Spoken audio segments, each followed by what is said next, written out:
You're listening to the home of cool, irreverent, and entertaining talk, right here on LA Talk Radio.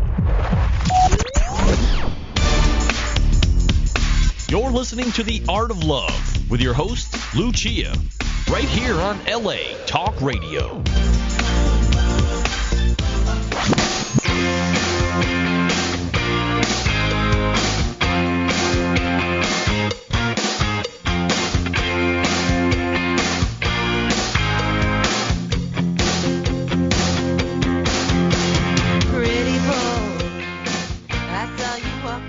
Hello and welcome to The Art of Love. My name is Lucia. I'm your host and a dating and relationship expert. And I'm here to entertain, educate, and enlighten you about love, dating, and relationships. Take your live calls, answer your emails, and speak to authors of books which I find interesting.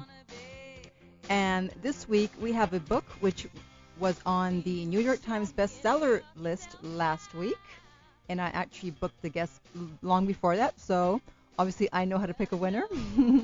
And there are two authors. The book is called Taming Your Alpha Bitch, How to Be Fierce and Feminine and Get Everything You Want. And the authors are Rebecca Grotto and Christy Whitman, and I have them both on the line. So let me bring them on and find out how we can tame our alpha bitch. Welcome to the show, ladies. Thank you. Hi. Hello. So a little bio. Rebecca Grotto, MFT, is a licensed intuitive psychotherapist, co-founder of the Goddess Retreat, and co-author of the, as I said, New York Times bestselling book, Taming Your Alpha Bitch. Her work is featured with bestselling authors such as Dr. Wayne Dyer, Michael Beckwith, and Anthony Robbins. Christy Whitman is an in-demand life coach, transformational leader, CEO, and founder of the Quantum Success Coaching Academy, a 12-month law of attraction coaching certification program. She's been quoted in 17, Women's World, Women's Day, Teen Vogue, and the Star Ledger. So how did you two come to write this book together? Rebecca, you want to take that one? Yeah, well, Christy and I have known each other for quite some time, over 15 years. We met at a meditation class, and actually Christy was the one that came to me and said, you know, she really felt like a lot of the information that we were sort of uncovering and talking about that applied to both of us. She just said, women need to know this information. We have to write this book together. And, you know, I just jumped on board with her, and I'm so happy that we have, because really I just think this is very empowering information for women. It's very enlightening, and it's really relevant for today, because I think so many women have gotten it right in terms of, you know, going after their goals and making things happen and breaking through glass ceilings and leveling playing fields. We've been awesome and you know, these really powerhouses.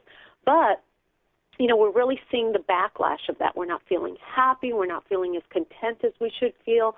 And especially as a therapist, I've been a therapist for over 25 years. I see it in my practice. Christy, coach of 10 years, sees it with all of her clients that, you know, relationships are really suffering because of this mindset, these behaviors that we tend to do. So, yeah, I'm so glad Christy asked me to do the book, and I'm thrilled that we've moved our friendship into a business partnership.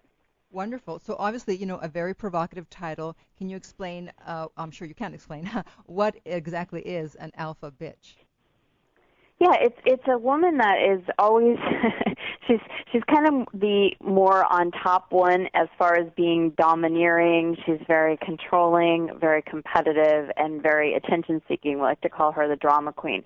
And she's usually the one that seems to have everybody, you know, the power over a lot of other people. And it's like we're talking about in the book. It's not a necessarily a good thing, and not necessarily you know, a thing that you want to have power over people. Just you want to step into your natural power.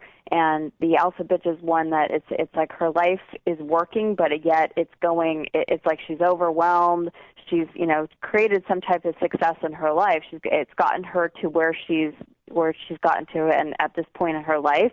But it's time for her to move past these tendencies of being, like overbearing and controlling, because they're actually preventing her, sabotaging her from having all the success and happiness that she wants.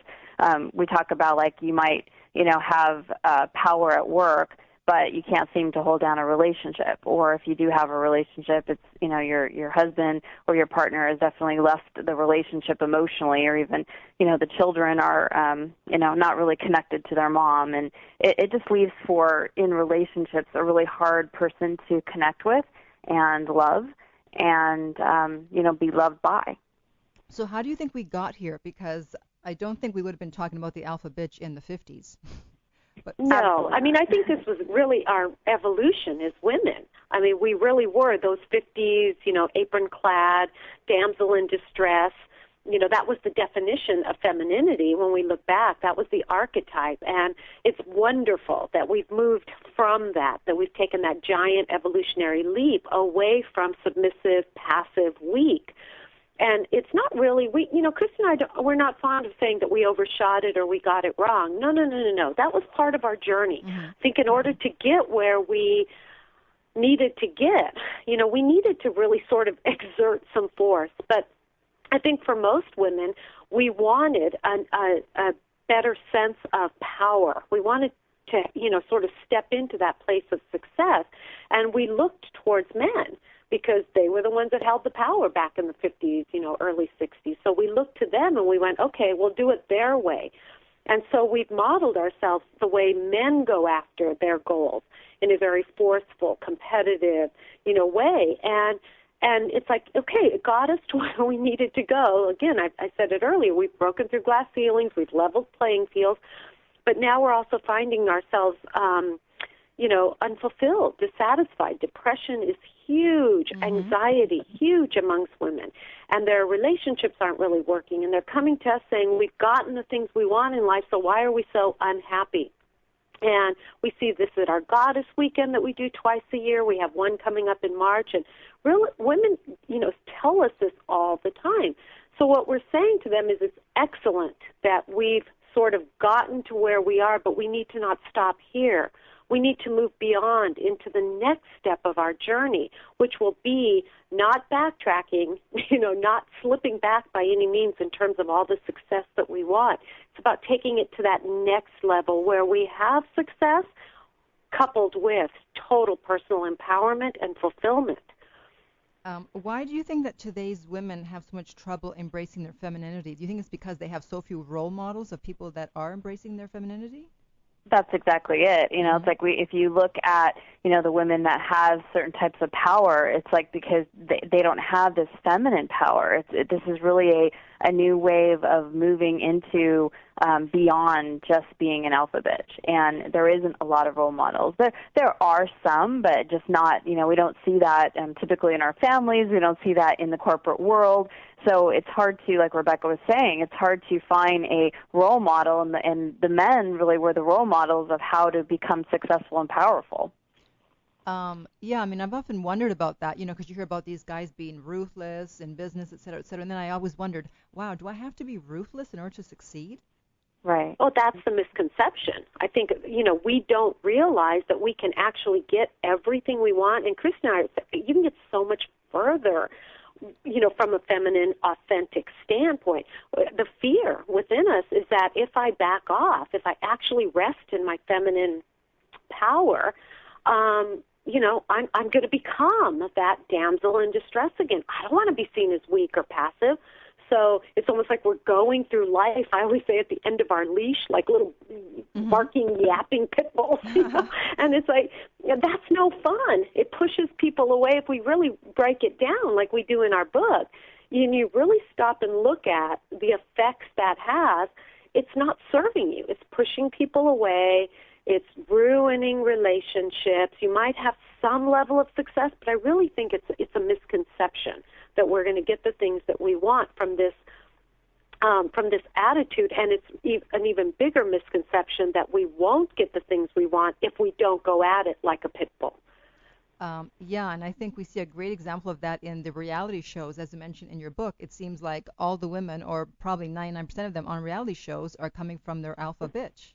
Mm-hmm. Absolutely. I'm a reality show queen. Me too. I'm gonna admit it right here on the air. I know every reality show. I love the Real Housewives, Yes. but they're all beautiful research for our book. Because you see them being forceful. You see the claws coming out and the competitiveness and the relationships, the friendships that it ruins. You see, I think it was just last week, one of them is like telling her new boyfriend what to pack for a trip, what clothes to wear, of course, the ones she bought him. And it was like, oh, my God, you're treating him like a 3-year-old. Right. Are you kidding me? So, yeah, we see it. And then the drama, of course, with all these reality housewives, it's amazing. It's literally laid out in front of us. Yeah, and all the ways we can go wrong. Yeah, and what's interesting is that a lot of these women that go on these shows, they end up getting divorced. Isn't that funny? Not for them. Coincidence? Exactly. I don't think so. Yeah. Yeah, I know. I mean, I love the Housewives of Orange County. So maybe, it's possible that maybe they feel they have to put an extra on for the camera since they're on TV and they need to up the ante. Do you know what I mean? Yeah. So, I agree. Yeah. Okay, so let's discuss. You have some different types of bitches in the book. We're going to be saying that word a lot on this show. at least I am. Okay, so let's discuss the controlling alpha. So who is she?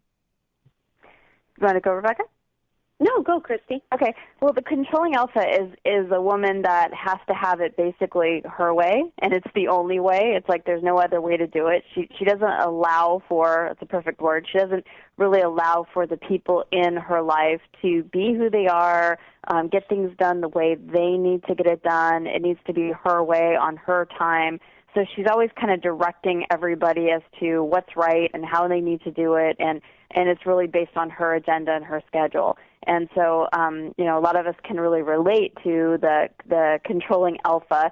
For example, you'd be in your car with your partner, and all of a sudden he decides to go left when you needed him to go right, or you thought he should go right because that's the way to go, even though there's many other ways of arriving at your destination. And then we start getting all over our partner. Well, why'd you go that way? Why did you go? Why did you turn this way? It's quicker this way. And then we start kind of commanding and telling him what's the right way to go and what's the only way to go. So that's the controlling alpha. Yeah, we can be so micromanaging. We get used to doing that as mothers, maybe even in our careers, but we don't realize that seeps into our relationships with our partners. We're telling them what to do, and the problem with that is we send a very clear message to our mates. That is, you're incompetent, and I don't trust you to handle things without my guidance. So it doesn't really make for a very satisfying, healthy relationship. In the long run, what it does, and, again, Christine and I see this over and over in our practices, the men get tired of being criticized. They get tired of being micromanaged. They get tired of being nagged at and nitpicked, and so they start to take a back seat. They may not leave the relationship necessarily physically, but they definitely leave it emotionally. And this is one of the biggest complaints we hear from women is he's checked out. He doesn't show up anymore in the relationship. He's not a man. He's not taking charge. And it's like, of course not. You groomed him to be, sort of one of the children. And then the problem is, as women, we feel so alone. We don't feel supported. We feel like we're doing everything. We get in the car, we're driving, we have the directions, we have the diaper bag packed, and we're angry at our spouses. But we have to realize that it's not all their fault. We're sort of, when we're coming at them like a Kate Gosselin, we're controlling everything. We're not giving them space for their opinions, their ideas, their way to do things. So it really it's toxic. Control is such a toxic factor in relationships. Yeah, and very common, very, very common. Yes, and I was going to say, I think also a lot of women probably don't even realize they're doing it. Because, right. A friend of mine, she was married, and her husband and her, they were planning a vacation, and so they discussed it, and then before he even had a chance to do anything, to look at flights, et cetera, she did it all, and she presented it to him thinking that he'd be happy, and he was not happy. Yeah. Yes. And she it's said, No, I was going to say, Nick. she's, so she started to think, oh, he's so controlling. And then I'm like, no, he's not the one that's controlling. You're the one that's controlling. Yeah. Yeah. It was so funny. Just earlier today, I was looking at a rerun from that Bethany Gets Married. Uh-huh. Oh, boy. And she was saying, she was so overwhelmed. God bless her. She's like, I'm pregnant. I'm planning a wedding. I've got a book due. And she's just freaking out. And he said, the truth is, I would love to help you, but any little thing you give me, you won't fully let go, and you're going to be all over it. You won't let me handle things on my own. So I thought, isn't that the dilemma most women face? Like, we want help, we want support, but we're not willing to let go and turn it over to somebody else. We're so afraid that without our input, things will fall horribly apart. And that's the key is that we talk about in Taming Your Alpha Bitch is the solution to that is to come back to a very trusting place within ourselves, for our partners, for life, when we can learn to trust that everything's okay. The world will keep spinning on its axis, even if we're not the ones spinning it. When we really can relax, we actually start to enjoy life. Yeah, exactly. And so, the book also discusses certain natural laws, universal laws, and with each alpha bitch, you assign it a law. And so with the controlling alpha, you discuss the law of allowing. So what is that, and how does that apply to helping the controlling alpha? Well, the law of allowing is really where you feel like there's no resistance, and resistance is doubt, fear, and basically any lower level emotion. So, for example, when you can just accept people who they are, and maybe you don't approve of necessarily, but accept situations and people who they are, that gets you in more of an allowing space. But when you're feeling fear and doubt and frustration and just all those lower level emotions, we're in resistance and we're not in an allowing place. If, however, going back to the example of driving in the car, you just sit back, enjoy the ride, and trust that you're going to get to your destination, that your partner is intelligent and he has the wherewithal to get you to where you need to go. You sit back and you don't have to have your fake steering wheel trying to drive the car with him and your fake brakes. It's like, allow yourself to just sit back, and really that's being a passenger. Allow yourself. Now, women go, oh, well, I can't just sit back and allow things to happen because then nothing would ever get done. We're not saying don't take action in your life. It's that the action that you do take, you don't have to have it from a very constricted kind of place. It's more of an expanded space, that trusting that I'm taking these actions, I'm moving forward, I'm doing what I have to do, and all things are going to fall into place. Yeah, I saw this law of allowing coming to play when I went to the Caribbean a few months ago for my birthday week, and it was just amazing because I'm on vacation, so I'm not really trying to do anything, just trying to have fun, and the things that were just coming together by themselves, it totally made me believe in the universal laws. Like one night we were on our way to a nightclub, and then my girlfriend needed to stop at the ATM. And it happened to be across from a comedy club that we had been trying to find, so we decided to go to the comedy club first before going to the nightclub. And we had a ton of fun there. And also then we met a guy who ended up being a taxi driver. So then he took us to the other clubs. He paid. He bought me champagne for my birthday, and then he took us to the next day to the ferry to go to the other island. He picked us up when we came back a few days later. He took me to the airport. And I could just go on and on about all the things that happened on the trip. And we didn't have to try to do anything. We were just in a very happy and calm state. We weren't trying to control, and everything just came together easily. That's it. That's exactly it. And like Christy said, I love what you said, Christy. It said women have this fear that if they're not controlling the whole thing, they're going to revert to being this passive doormat. But that's not your experience, right? It's trusting that I can speak up when I need to. I can take the wheel if need be. If he's veering off into the ditch, certainly I would speak up. But it's like being able to relax and let go. And it's like maybe he took a different route, but what if it ended up being just a perfect, beautiful experience? So what you're just describing is exactly the law of allowing. When we're not holding on so tight. Christy always has a cute example of like a cat on a curtain, just like hanging on for dear life, There's this huge enjoyment of life, and you're often surprised at how beautifully life unfolds all on its own. Yeah.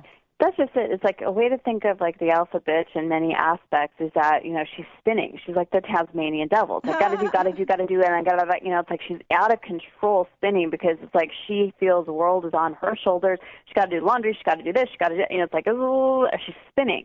And she cannot connect with anybody when she's spinning, including herself. Mm-hmm. Yeah, she can't connect with her own joy. Yeah. That's it, Christy. That was beautifully said. It's like we're pushing, everything away from us, including our own happiness and our joy and our peace of mind and our contentment and the support from everybody around us. It wants to come in. It wants to, be there for us. They want to be there for us, but they can't get near us when we're, it's like a little pit bull. Nobody wants to get their hand in there to love you. Nope. They're just going to keep a safe distance. Exactly. Okay, so then another alpha bitch that you mentioned is the competitive alpha. So who is she? Oh, we just love her, Oh yeah. I used to be her, and I'm so Can I just say, Rebecca, you take the next two because this is such a near and dear part to my heart. This is one of the reasons why we wrote this book, because I was ridiculously competitive, and it was how I was raised. It's like you compare yourself to every single person. There was constantly a scorecard in my head. Who's got the biggest diamond ring? Who's got the smallest butt? Who could do the best downward dog in yoga class? Who's got the biggest house? Who has more money? Who's got a husband that's more successful? It was constantly in my head comparing myself. How am I doing compared to everybody else? And it's exhausting. Yes. And so many women do this. And it is ridiculous. And so many women actually won't even admit to themselves they do this. And the problem is that when you're doing it, you're so focused on other people, you're not focused on your own goals. Plus, your self-esteem is based on how am I doing now compared to somebody else. If someone else has the newest Michael Kors bag, now they're better than I am, so now I feel bad about myself. But if I've got the newest Michael Kors bag, I guess I'm doing pretty great. So it's like you don't have a sense of self-esteem. It's based on how you're doing compared to everybody else. And you're constantly going up and you're down, and you're up and you're down. You're not in this constant state of fulfillment from within, and it really is coming from a place of lack. You just don't feel like who you are, what you have, and just the connection that you have to life itself is enough. Well, it's exhausting because when we're coming from a competitive place, we believe that our happiness is intimately tied to everything outside of ourselves. And in relationships, the funny thing is we can even do that with our partners and not realize that we're doing that.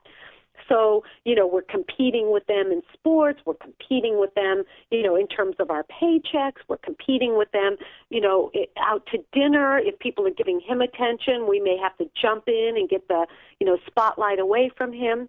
But the kids, who the kids love, the kids like daddy or mommy better, it's always a competition. Yeah. Yeah, and how is he going to trust? Where's the trust in the relationship? He's going to feel that. I mean, I think the thing that women are kind of famous to do is we'll compare him against other guys. Whose husband, whose boyfriend is cuter, and it's like, this does not breed for a good relationship. Yeah, can I just say it really does.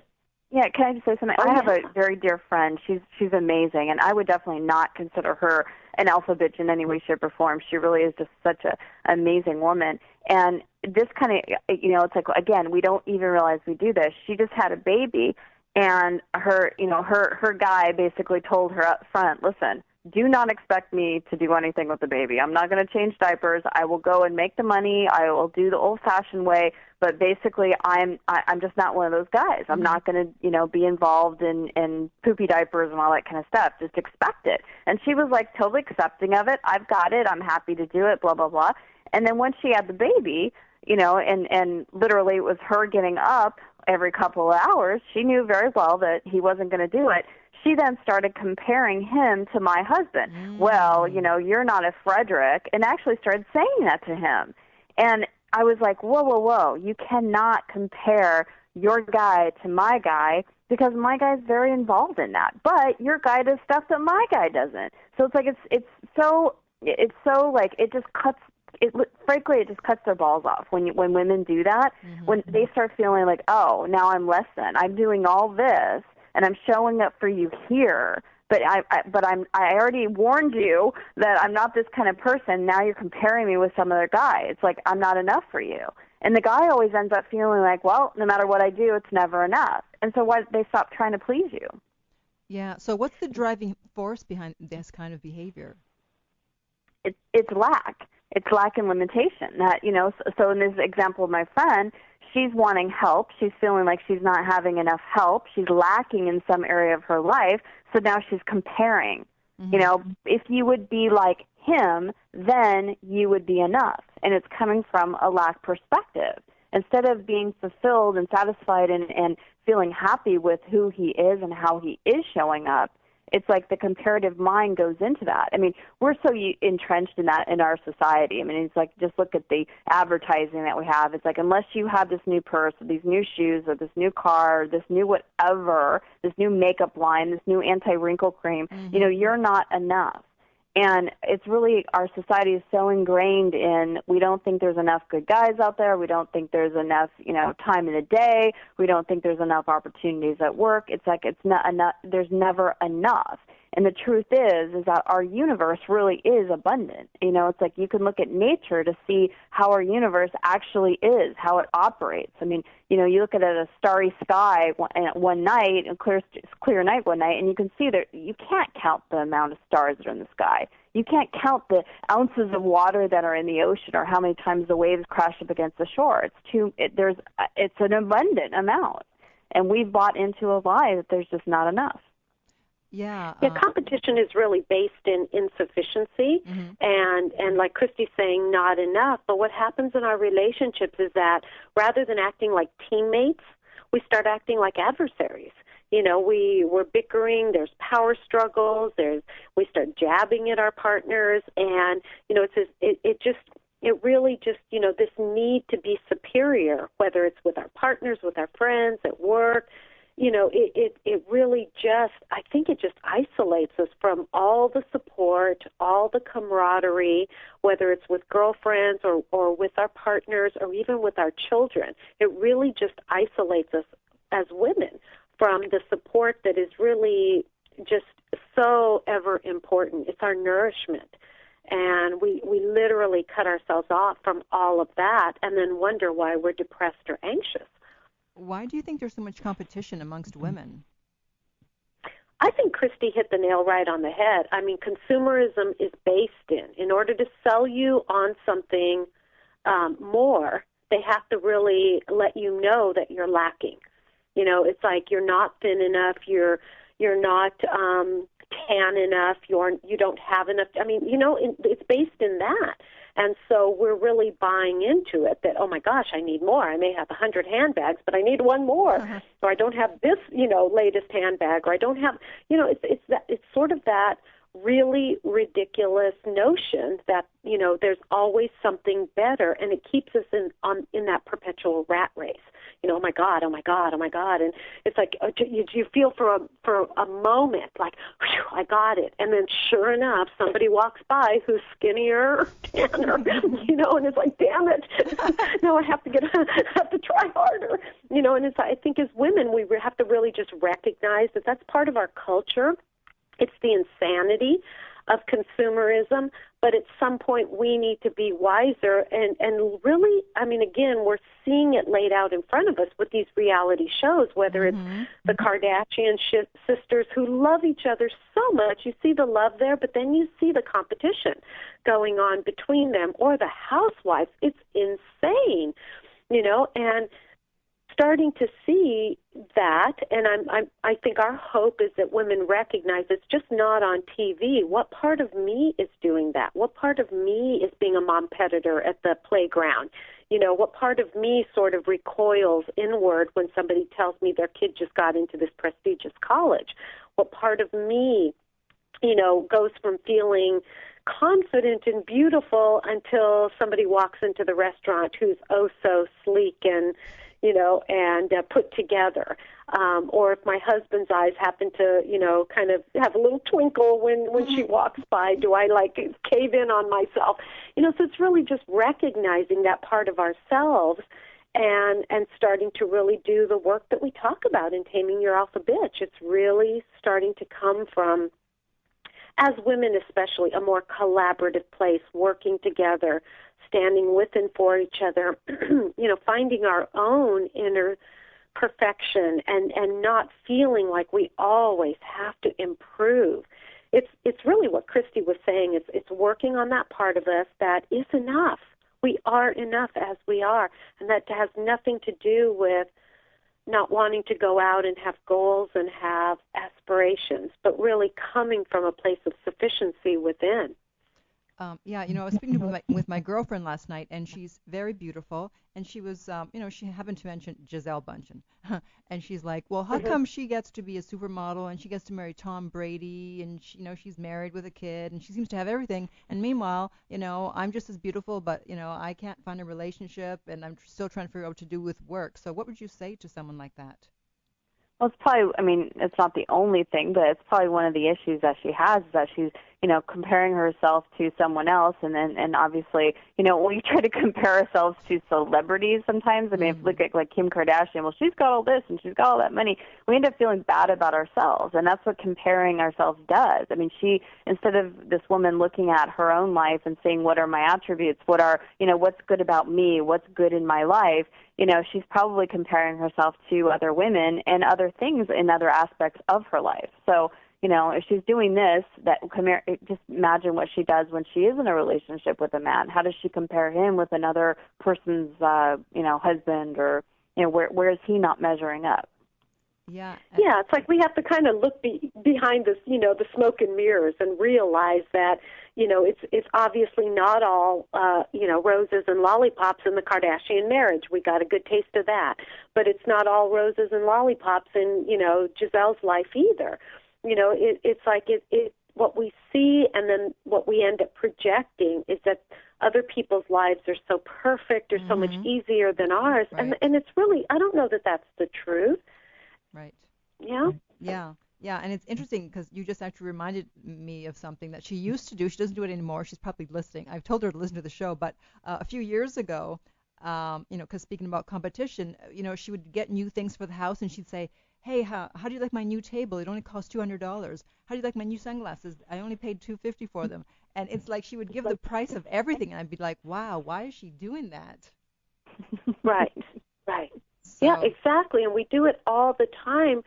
And again, I think we get what we put out there. We all are starting to sort of understand universal laws, law of attraction. You get what you give. And so if you're coming always from this place of insufficiency or insecurity, you tend to not attract back into your life good things. But when you feel fulfilled, it's like I'm happy with my life. And it's almost like a training of your mind to come from a place of what's right about yourself and your life instead of what's wrong and missing. And I just think it's sort of, training ourselves to do that. Like in this moment, yes, there's things that I want. There's, again, goals and aspirations that I have.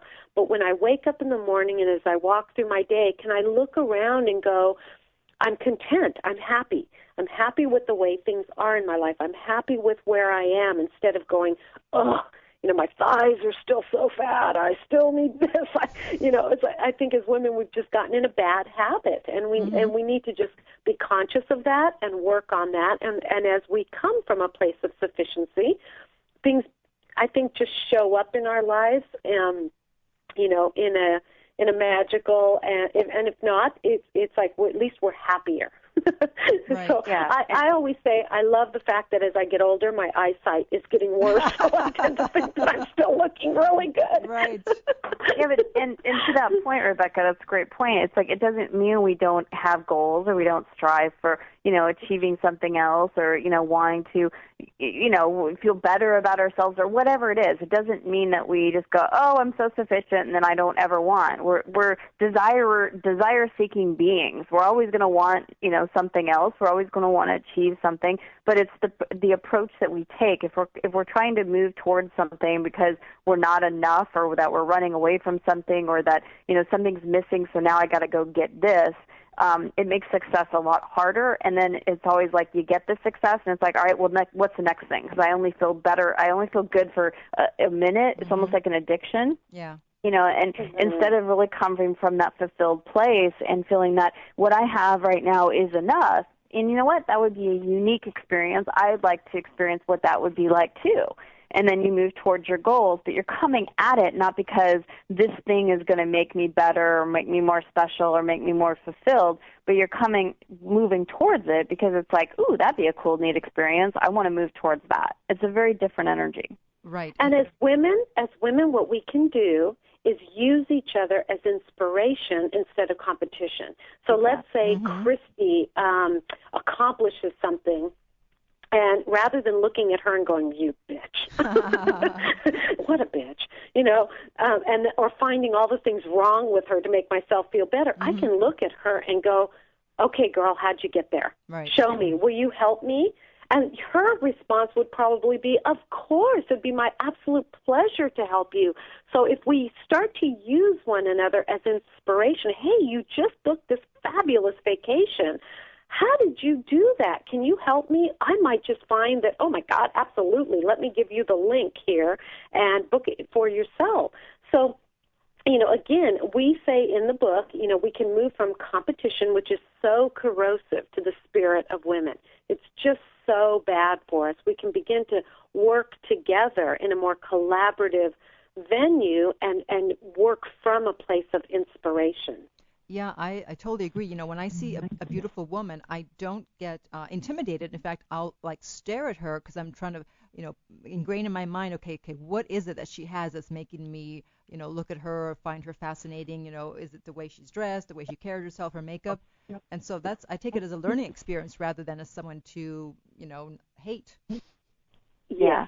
It's amazing. We Rebecca and I run a weekend called the Goddess Weekend. We're doing one in March in Napa, California. And it's amazing because the women, when they come out of that weekend, they're just so glowing because they're so much in alignment with themselves and they're just radiating such great energy. And it's funny because, the people in their lives either have two kind of reactions. They're either like, what did you do? Oh, my God, it's like you got a facelift, or it's like, what happened to you? Oh, my God. And they're like, it's like they want to be inspired. They want, what did you do? I want what you got kind of thing. And then there's other reactions where people are like, trying, kind of like competing with them. And it's amazing because the women from the weekends, they know that it's like, okay, that's their issue. I'm not going to buy into their competition, because sometimes we get, people that try to compete with us. And it's like, how do we as women react to that? Do we buy into that and start competing back, or do we know that the person is now coming from a very much a lack perspective, and how could we, help this woman to feel better about herself? But it's always amazing that, the women really just radiate this amazing energy out, and they look different. They, people respond very differently to them, and you can tell how they're responding by how another person's feeling within in themselves, whether they're coming from lack and they're like trying to compete with them, or whether they're like really just being inspired, like, oh my gosh, when's this next weekend? I want to go too, So. I'm glad you brought that up, Christy, because one of the things Christy and I talk about a lot is how we react when other women have competed with us throughout our lives. Mm-hmm. Christy used to sort of go into competition mode back. It's like, you're coming at me, I'm going to go at you even harder. And I used to actually recoil. I would stop shining. Like, I learned in my life that when I felt other people, other women especially, coming down on me for shining in my life, I knew bad things were going to happen. So I'd instantly dummy down. I'd start cracking jokes, being self-deprecating, and I sort of like pulled all of my, brilliance back in that moment, whether it was in high school, junior high, whatever. But what I've really learned, in writing this book with Christy is that rather than going after women or like not shining, kind of shutting down our light, what I do is when I feel other women competing with me, what I just say to myself is I must be doing something well, because I'll just in my mind turn it around as they're coming at me not to hurt me. That's their own insecurity. They're coming at me because I'm doing something well. So let me just be a teacher of this. Let me continue to shine my light. So it's been really helpful for me, because I think I did dummy down a lot in my life. And I don't think any of us win when we do that. Yeah, exactly. And the way I deal with women that start to compete with me is that I realize that they're coming from lack and that they're in a space of fear because they're feeling like they're not enough. And so I always kind of go to that place now, and for example, if it's like my mother-in-law trying to compete for the attention of my husband, I can instantly shift her by saying, you really did an amazing job with Frederick. I mean, he's just really such an amazing man. You really did such a great job as a mother. And you could see it's like it fills her up. She feels better, even if it's just for a moment. And, it's like the competition ends there. Or I was married prior, and my my past husband had a my past husband had a son from a previous marriage, and so it was kind of like a stepmom kind of situation, and where it was like the ex-wife and then the new wife. And it could have been really one of those situations where, I could see she was very insecure because I was going to be spending time with now her son, who was very young. And the minute I kind of got that from her, I just would really play to that to her and say, hey, I'm not here to take over Ryan's life at all. It's like, you're the mom, it's your rules. And, you've done such a great job. He's such a great kid. And I could tell she just stopped trying to, like the claws were retracting instead of coming out. And it's just a good technique that, when you see a woman is really insecure and coming from a place of fear, if you can help validate her and maybe see that, she is doing a good job in whatever role it is, that does help them relax. Right. Okay, so let's discuss quickly one final alpha, and that would be the disruptive alpha. So who is she? You want me to take this one, Christy? Yeah, please do. Well, she's, we all have a little bit of we call her our inner Scarlett O'Hara. It's sort of that part of us that is a drama queen. We create tension, discord. We're looking for the limelight. We're looking for attention. So, there's plenty of times in our life where we're just feeling maybe a little undernourished. And so we'll go out there and we'll just be a little bit of a, can we say it, shift disturber? You know what I mean? We're just, whether we're gossiping or we're just sort of starting fires in our life, it's almost like we're just needing attention. And we find ourselves doing anything to get that limelight. And so again, this isn't we're not trying to make this be like, oh, that's her, she's the drama queen. We all have a little bit of that forceful alpha in us. We have a little bit of that controlling alpha. We might even have a little bit of competitive alpha. And I think for a lot of us, we'll admit that there are times that we started stuff with our girlfriends, with our maybe even at work, talked behind somebody's back, got things stirred up. And so it's just that part of ourselves, but we're really looking too at how these affect our relationships. And I think guys are so turned off by the drama that women bring. Like I see it even in reality shows where it's this beautiful, intimate moment that you can have with your partner, and then she starts talking about, and then she said this, and then you see his eyes glaze over. And it's like guys don't like drama, and yet we tend to do this a lot as women. So it's something we have to kind of just watch, like, why? What is this feeding within me? Do I feel better about myself when I'm putting somebody else down, or do I feel like I'm not alive and enough if there's not, tension around me? it's just interesting. It's like, can I be at peace with serenity and tranquility and calmness in my life? And I think for a lot of people, they feel very insecure. They feel anxious when things are too smooth. It's that old expression, like, oh my gosh, things are going too well. When's the other shoe going to drop? Right. So we don't feel comfortable when things are going well in our lives and smoothly. So what's the driving force behind her behavior? Is it just insecurity? Yeah. Christy, want to speak to that? I think so. I think it's, did you want to say something? No, go ahead. I'll go jump in. I definitely think it's that need for attention, because there's this inner feeling that without attention, I'm invisible. I'm not here. Mm-hmm. I need to be heard. I need to be seen, yeah. Yeah, so if I'm not the one that everybody's talking about, if I'm not the one that everybody's looking at, I feel invisible. I feel like there's not enough of me. And so that's such an indication when we're going there that we need to go in and not get validation from without, but validation from within. Really, that's the signal to say, who am I? Where am I undernourishing myself? Do I need to take time to acknowledge who I am so that I'm not kind of pouring myself out there to get that attention? Oh, she didn't say that. Uh-oh. Did she really say that? You know what I think is... What I think is interesting is, when they do the reunion shows on the, going back to, of course, our favorite show, The Housewives, and and all the women are sitting there. They're just, beautiful makeup, beautiful dresses, expensive clothes and shoes, and they look so classy and pristine, and then they open their mouth. Yes. Mm-hmm. Oh my gosh. They start table flipping? Yeah. Yes, that's it. And they're just...